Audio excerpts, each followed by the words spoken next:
About the salinity, that's one of the issues that everybody is making about Baja wines. Let's say, first of all, that it's not a problem that it will, if it's a problem, because it might be the trademark of the wine, having a little bit of salt.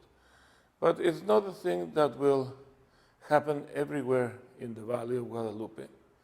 Some vineyards are more affected by the salinity than others.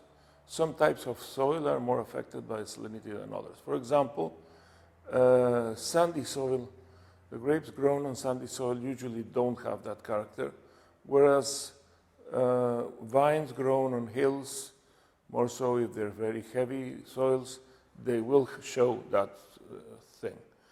Then there are other valleys which nobody really pays any attention, which is, for example, La Grulla, which is southern of Ensenada. Ejido Uruapan is also called. That has no problem at all about salinity.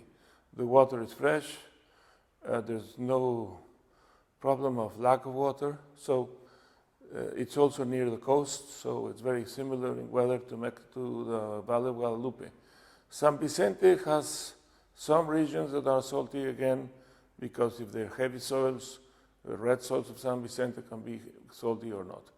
Then again, you have some years that show very clear salinity, and some years that they don't. If it rains a lot, then you won't have that problem. If it rains very little, you will have that problem. But then again, it's the way winemakers make the wine. If you decide that the grape is a bit salty and you try to extract as much tannins as you can, you will always get the salt as well. So my philosophy is, if the grapes I'm going to use, I think they're going to be a little bit salty, I don't do very heavy extractions.